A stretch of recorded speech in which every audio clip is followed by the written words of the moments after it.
ପ୍ରେମ ଏବଂ ଖୁସିର ଗ୍ରହ ଶୁକ୍ର ଏବଂ ଭାଗ୍ୟ ଏବଂ ଜ୍ଞାନର ଗ୍ରହ ବୃହସ୍ପତି 0 ଡିଗ୍ରୀରେ ଏକତ୍ରିତ ହେଉଛନ୍ତି, ଯାହା ଏକ ବହୁ ଶକ୍ତିଶାଳୀ ଏବଂ ସକାରାତ୍ମକ ମିଶ୍ରଣ ଏକ ୟୁକ୍ତି ଦୃଷ୍ଟି ଯୋଗ ସୃଷ୍ଟି କରୁଛି।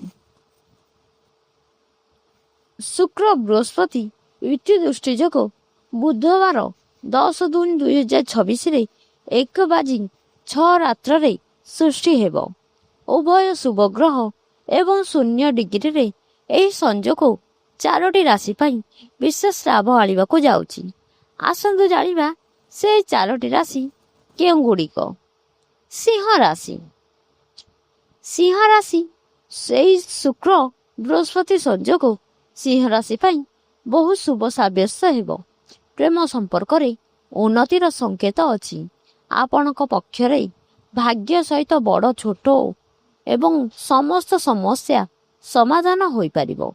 ଆପଣଙ୍କୁ ଆପଣଙ୍କ ଜୀବନସାଥୀ କିମ୍ବା ସାଥୀଙ୍କଠାରୁ ସମର୍ଥନ ମିଳିବ। କର୍ମକ୍ଷେତ୍ରରେ ସଫଳତାର ସମ୍ଭାବନା ଅଛି। ଅନେକ ବିଷୟରେ ଧୈର୍ଯ୍ୟ ରଖନ୍ତୁ। ତୁଳା ରାଶି। ଏହି ବୃହସ୍ପତି ଶୁକ୍ର ସଂଯୋଗ ତୁଳା ରାଶି ପାଇଁ ଲାଭଦାୟକ ପ୍ରମାଣିତ ହେବ। ବୈବାହିକ ଜୀବନରେ ଖୁସି ଏବଂ ବୁଝାମଣା ବୃଦ୍ଧି ପାଇପାରେ। ପ୍ରେମରେ ଭାବ ପ୍ରବଣତା ଦୂରତା ହାସଲ ପାଇବ। କଠିନ ପରିଶ୍ରମ ଭଲ ଫଳାଫଳ ଦେଇପାରେ। ଆର୍ଥିକ ସ୍ଥିତିରେ ମଧ୍ୟ ଉନ୍ନତି ହେବ ଏବଂ ଆର୍ଥିକ ଲାଭ ପାଇଁ ଅନେକ ସୁଯୋଗ ମିଳିବ। ଧନୁରାଶି।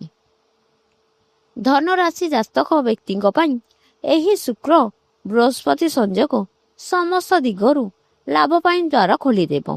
ସେମାନେ ଭବିଷ୍ୟତ ପାଇଁ ସଞ୍ଚୟ ଏବଂ ନିବେଶ ସମ୍ପର୍କରେ ଗୁରୁତ୍ୱପୂର୍ଣ୍ଣ ନିଷ୍ପତ୍ତି ନେଇପାରିବେ। ସେମାନଙ୍କ ପ୍ରେମ ଜୀବନ ସକାରାତ୍ମକ ପରିବର୍ତ୍ତନ ଆଣିପାରେ। ପରିବାର ଏବଂ ବନ୍ଧୁମାନଙ୍କ ସହିତ ସେମାନଙ୍କ ସମ୍ପର୍କରେ ସକାରାତ୍ମକ ପରିବର୍ତ୍ତନ ଆସିପାରେ। ମୀନ ରାଶି। ମୀନ ରାଶିର ଜାତକ ବ୍ୟକ୍ତିଙ୍କ ପାଇଁ ଏହି ଶୁକ୍ର ବୃହସ୍ପତି ସଂଯୋଗ ଅତ୍ୟନ୍ତ ଶୁଭ ପ୍ରମାଣିତ ହେବ। ମାନସିକ ଶାନ୍ତି ହାସଲ ହେବ। ସକାରାତ୍ମକ ଚିନ୍ତାଧାରା ବୃଦ୍ଧି ପାଇବ। ପରିବାର ସଦସ୍ୟଙ୍କ ସହିତ ସମ୍ପର୍କ ସୌହାର୍ଦ୍ଦ୍ୟପୂର୍ଣ୍ଣ ହେବ। ଆପଣଙ୍କ ଜୀବନସାଥୀଙ୍କ ସମର୍ଥନ ସେମାନଙ୍କୁ ବଡ଼ ସମସ୍ୟାର ଦୂର କରିବାରେ ସାହାଯ୍ୟ କରିବ। ସେମାନେ ଏକ ନୂତନ ଉଦ୍ୟମ ମଧ୍ୟ ଆରମ୍ଭ କରିପାରିବେ।